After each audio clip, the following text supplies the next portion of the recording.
salieron preguntas sobre quienes van a entrar en el milenio, en el día del Señor. Para Dios un día es como 1000 años como un día. O podemos canalizar 1000 años en un día y se le llama también el día del Señor.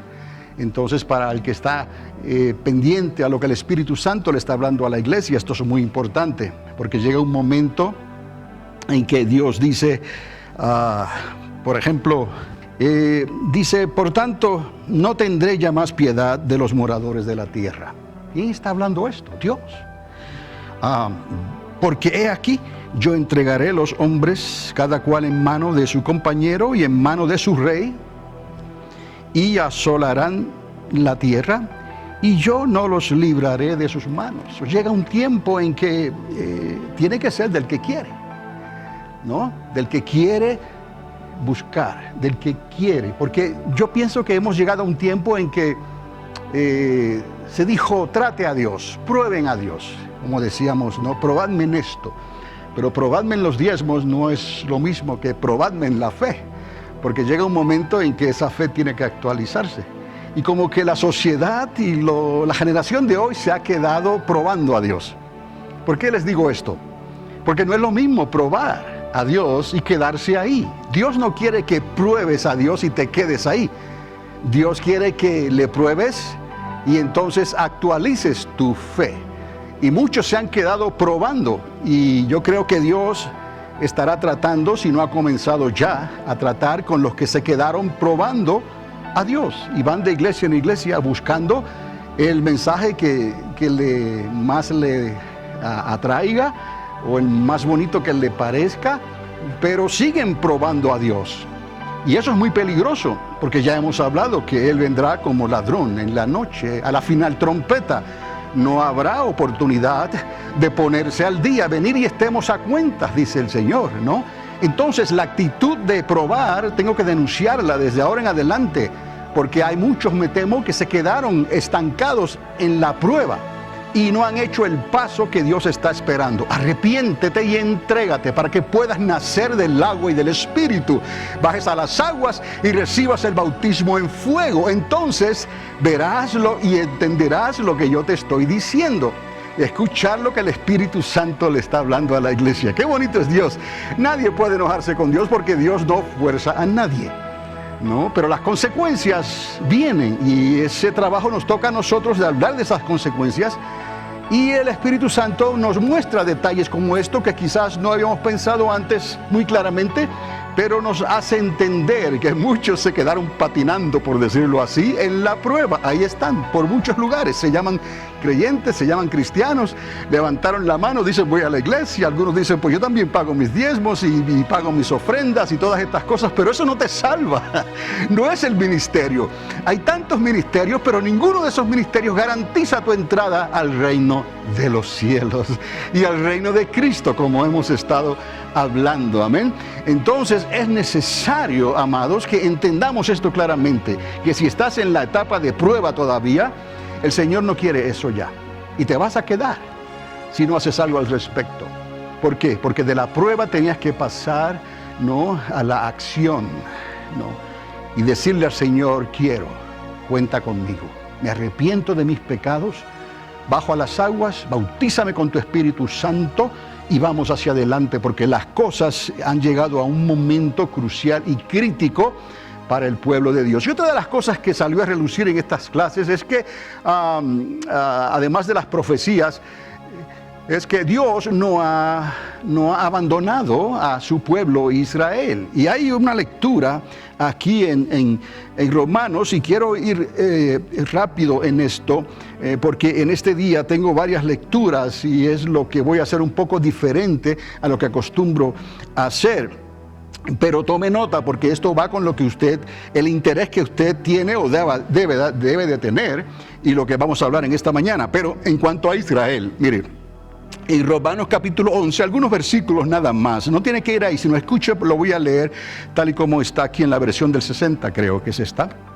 Dice, digo, ¿ha desechado Dios a su pueblo? ¿Qué pueblo? Pueblo de Israel. En ninguna manera, porque también yo soy israelita, dice Pablo, de la descendencia de Abraham y de la tribu de Benjamín. benjamita, como era Saúl el rey, ¿no? Y no ha desechado Dios a su pueblo, al cual desde antes conoció. Y luego en el verso 5 dice, así también, aún en este tiempo, ha quedado un remanente escogido por gracia. Profecías doble en este tiempo, dice Pablo, y está alcanzándonos a nosotros hoy. Es la manera en que Dios habla. Le habló a ellos, siguió hablando en la historia y nos habla hoy en tiempo presente. Luego en el versículo 17 dice, pues si algunas de las ramas fueron desgajadas, y tú siendo olivo silvestre has sido injertado en lugar de ellas y has sido hecho participante de la raíz y de la rica savia del olivo, continúa él. ¿De qué está hablando aquí? De Israel y de la iglesia. Algunos quizás no se atrevan a hablar estas cosas porque quizás no tienen la manera en cómo explicar esto desde el punto de vista real, que Dios no ha desechado a Israel, porque ya muchos esos lo dan por contado. Dios quitó el antiguo y puso el nuevo. Jesús no vino a anular la ley, Jesús vino a cumplirla. Lo que hizo Dios fue que demostró que había dos pactos: el primer pacto, ¿no?, antes de Cristo, y el segundo pacto después de Cristo. Y en cierta manera Él le ha dicho a su pueblo Israel, quité el pacto primero y puse el pacto nuevo. Entendamos, pero eso no quiere decir que Él quitó la ley o que la abrogó. No, Jesús dijo, vine a cumplirla. ¿Por qué decimos esto? Porque Él vino a escribirla en nuestros corazones. En el monte de Sinaí escribieron la primera parte de la Torá, los 10 mandamientos, en tablas de piedra. Y luego en el aposento alto, ¿no?, se escribe en los corazones de los creyentes. Jesús viene a cumplir la ley. Pablo quiere que el pueblo, la iglesia, esto es para Israel y para la iglesia. La iglesia no vino a tomar el lugar de Israel o a quitar a Israel. Escuche, si algunos o alguna de las ramas fueron desgajadas y tú siendo olivo silvestre, ¿quién es el olivo silvestre? La iglesia, ¿me está entendiendo? El creyente. Has sido injertado en lugar de ellas, de Israel, y has sido hecho participante de la raíz. ¿Y quién es la raíz? Cristo, es el tronco. Sin mí nada podéis hacer. Él es Dios para ellos y para nosotros. ¿Estamos? Y ciertamente el deseo en el corazón de Dios es que ambos pueblos sean ¿qué? Uno. Por eso es que no podemos adelantarnos. Tenemos que esperar a que el milenio pase y luego los cielos nuevos, la tierra nueva. ¿Estamos? Y luego la nueva Jerusalén desciende del cielo y entonces las bodas se celebran donde los dos pueblos serán uno. No podemos adelantarnos. Y todos aquellos que andan por ahí diciendo, por la televisión o como quiera que sea, escriben libros en la universidad, donde sean los institutos, y están diciendo que la iglesia tomó el lugar de Israel. Eso es un error doctrinal y se puede probar claramente con la palabra de Dios. Y ya el apóstol Pablo lo vio de antemano. ¿No? Está la iglesia y está Jacob, pero la iglesia no puede desechar a Jacob, porque de la manera que Dios trató con Jacob duramente, Él lo puede hacer y lo va a hacer con la iglesia.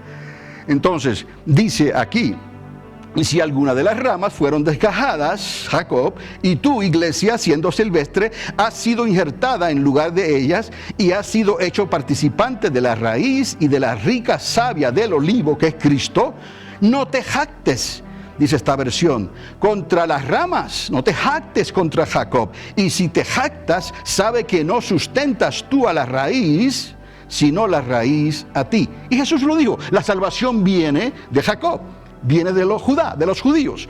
Dice, pues las ramas, dirás, fueron desgajadas para que yo fuese injertado. Lo podemos decir porque nos conviene, ¿no? Bien por su incredulidad fueron desgajadas, pero tú por la fe estás en pie. No te ensoberbezcas, sino teme. Porque si Dios no perdonó a las ramas naturales, a ti tampoco te perdonará. Mira pues la bondad y la severidad de Dios. La severidad ciertamente para con los que cayeron, pero la bondad para contigo, si permaneces en esta bondad, pues de otra manera tú también serás cortado. Entonces no podemos llegar a la conclusión, al epílogo, al final de esta historia y cerrar los libros, porque los libros no están cerrados. Y me temo, ¿no?, que hay que recordarle esto a la iglesia hoy, porque el pensamiento es que muy pronto viene la trompeta final y todos nos vamos y damos un salto gigantesco, ¿no?, desde aquí a la eternidad con el Padre. Y no, Jesús de Nazaret tiene que regresar a esta tierra.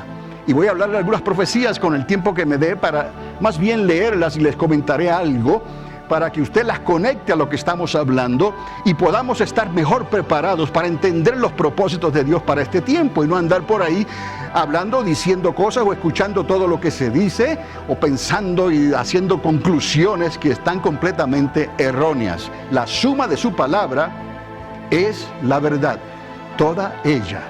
Y aquí no estamos diciendo que lo sabemos todos y ellos no saben nada. No, aquí la que sabe es la palabra de Dios por el Espíritu de Dios. Y Él da testimonio a nuestro espíritu que si lo que estamos diciendo no concuerda con esta fórmula, entonces no se diga, no es de Dios. ¿Estamos entendiendo?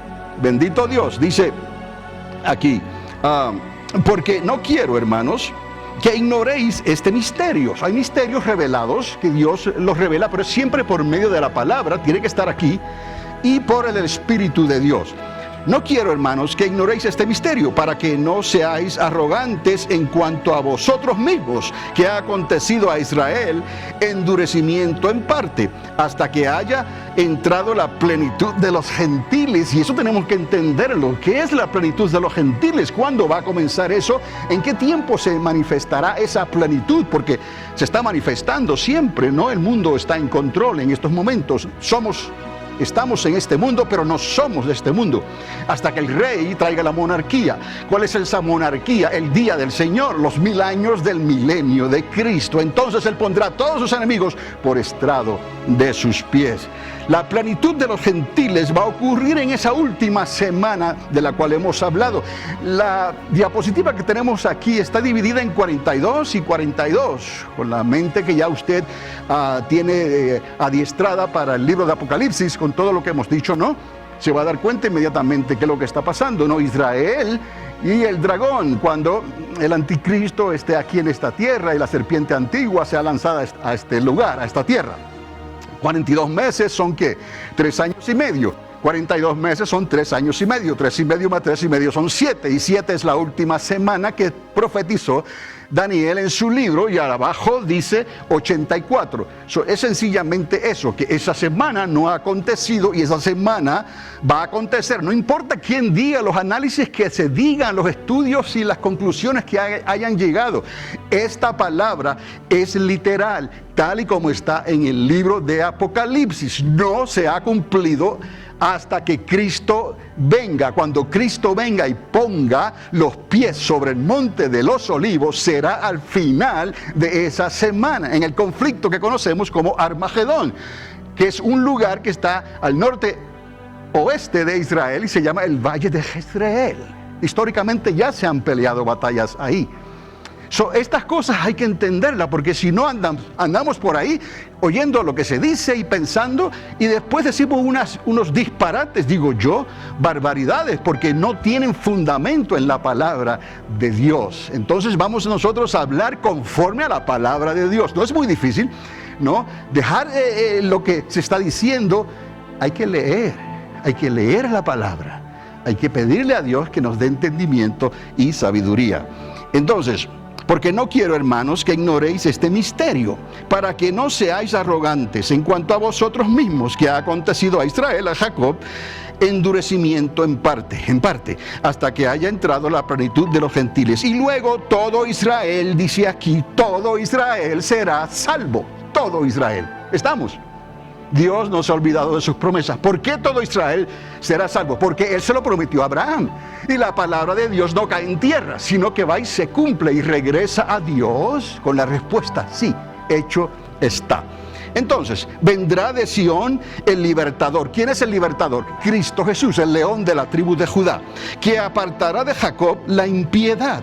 Y este será mi pacto con ellos, cuando yo quite sus pecados, ¿no? Ya Dios profetizó, Dios habló, y hay un pueblo que se va a arrepentir y se va a entregar al Mesías de Israel, y ellos van a creer. Así que en cuanto al Evangelio, que es lo que tenemos nosotros, la iglesia, somos enemigos por causa de ellos. ¿Estamos entendiendo? Enemigos por causa de ellos que recibieron el primer pacto. Y nosotros seguimos el mejor pacto o el segundo pacto. Pero Dios no borró su ley ni sus pactos, sino que mandó al libertador para cumplir el pacto de una vez y para siempre. Amén. Ok, entonces, en cuanto al Evangelio, son enemigos por causa de vosotros. Hay enemistad entre nosotros, pero en cuanto a la elección, son amados por causa de los padres. ¿Han escuchado cuando le preguntan a un papá o a una mamá, ¿quién tú quieres más? ¿No? ¿A ella, a él o a mí? ¿No? Es algo muy natural, ¿no? Los niños juegan eso. ¿A quién tú quieres más? ¿No? Entonces aquí Dios está diciendo, en cierta manera, los quiero más a ellos, ¿no? ¿Por causa de qué? De los padres, de las promesas que Dios hizo. Pero Cristo viene, ¿no? Y establece la base. Dice, de tal manera amó Dios al mundo, al cosmos, amó que la creación y nos amó a nosotros, que Jesús bien pudiera haber dicho, me entregó a mí para que vosotros seáis salvos. Y es más, alguien pagó 30 monedas de plata por este rescate, ¿no? Qué vergüenza, y para vergüenza lo digo. Pero dice aquí, porque irrevocables son los dones y el llamamiento de Dios. Ahí, hermanos, en Romanos, ¿ok? Romanos, escrito por Pablo, capítulo 11, está claramente, por si a alguno se le va la onda y comienza a decir cosas y disparates que no pueden, no tienen fundamento en la palabra de Dios. No importa quién lo diga, ni por el programa, la iglesia, la universidad, el instituto que enseña estas cosas, la persona que anda en esos rollos no ha conocido a Dios completamente. Necesita probablemente la llenura, el bautismo en fuego del Espíritu Santo. Y anda quizás como Apolos, ¿no? En un tiempo que él hablaba con mucha elocuencia, con mucho conocimiento, y tuvo que venir Aquila, Priscila, ¿no? Y decirles, Apolo, vamos a hablar un poquito. ¿Has recibido el bautismo del Espíritu Santo desde que creíste? ¿No? Y eso no es nada nuevo, ahí está, ahí está. Pablo le pregunta a los discípulos de Éfeso, ¿habéis recibido el bautismo en fuego? ¿Y qué le dicen ellos? Ni siquiera sabíamos que esto existía, ¿no? Pues ahora sí, vamos a orar. Y ellos creyeron y recibieron el bautismo del Espíritu Santo y comenzaron a hablar en otras lenguas, según el Espíritu Santo le dio, ¿no? El poder, la habilidad para que hablaran. Y eso es tuyo, es de ellos. Eso es necesario entender esto y poner las piezas en su lugar, porque el tiempo apremia hoy, amados. Ya les acabo de leer, llega un momento en que Dios los suelta, porque no quieren, están en un periodo de prueba. Se quedaron en la prueba y en prueba grande se van a meter. Óigalo. Se quedaron en la prueba porque no quisieron comprometerse con Dios, y por causa de eso en prueba grande se van a meter. Y le dice a los creyentes, por cuanto no has negado mi nombre, ¿no? Y has confesado mi nombre delante de mi Padre, no te has ido atrás, yo te guardaré de la prueba que viene sobre el mundo entero. Prueba que nunca la ha habido antes de tal manera, ni la habrá después. El tiempo de angustia de Jacob, prueba, grande tribulación. Esos que se queden en la prueba, de seguro van a pasar de prueba en prueba. Como nosotros, usted y yo, pasamos de gloria en gloria, ellos van a pasar de prueba en prueba y van a caer en la última prueba final, y de ahí no escaparán. Tendrán que verdaderamente decir, ¿sabes qué? Ahora entiendo, córtame la cabeza o llévame al paredón. Estoy dispuesto a dar mi vida por Cristo. Pero no podemos adelantarnos, porque si ahora no están aquí, brillan por su ausencia, ¿qué va a pasar, amados, cuando tenga la guillotina en su cabeza? Piel por piel, le decía el enemigo, ¿no? A Dios, en la respuesta que supuestamente iba a tener Job, ¿no? Piel por piel. No, él dijo, yo sé que mi Redentor vive. Entonces, amado, tengamos que entender esto. Punto y aparte, les traje Miqueas en forma de cántico, es algo que está escrito en la palabra, porque de Sión salió la ley y su palabra de Jerusalén. ¿Okay? Sus caminos nos enseñará, por sus sendas andaremos. Venir y subamos a la casa del Dios de Jacob. Venir y subamos a la casa del Dios de Israel. Venid y subamos a la casa de nuestro Señor. Amado, esto a la verdad no es tan difícil de entender, pero como que es más conveniente seguir en la prueba, ¿no? Y yo les digo, si tú quieres seguir en la prueba, quédate ahí. Y no habrá nada que podamos hacer para sacarte de esa prueba, porque vas a pasar de prueba en prueba y luego no escaparás. Entonces, ahora en Zacarías, capítulo 12 nada más. Vamos a comenzar con el 12, con el versículo 1. Y vamos a atar los cabos, lo que hemos venido hablando, enseñando los miércoles, lo que hemos venido hablando y enseñando desde este púlpito. Desde el 2014 también estamos hablando de algunas de estas cosas. Dice, profecía de la palabra de Jehová acerca de Israel, de Jacob. Dice, Jehová que extiende los cielos y funda la tierra y forma el espíritu del hombre dentro del hombre, ¿no? Los cielos cuentan la gloria, habrá cielos nuevos, tierra nueva, todo le pertenece a él, porque de Jehová es la tierra y su plenitud y todo lo que en ella hay. Entonces, cuando él dice traigamos los diezmos al alfolí, no es que él necesita eso, es simplemente que nos da una prueba, pero no podemos quedarnos en una prueba, dudar y entonces decir, no, Dios, eso no es para este tiempo. Si Dios te está poniendo en prueba, respóndele a Dios como Él quiere, ¿no? Y no conforme a nuestro entendimiento y a nuestra conveniencia. Dios no trabaja así. Dios no necesita nada de esto. Nosotros necesitamos este favor inmerecido porque es gracia que Él nos ha dado, pero tampoco le podemos comprar con los diezmos y las ofrendas. Mira cómo es Dios.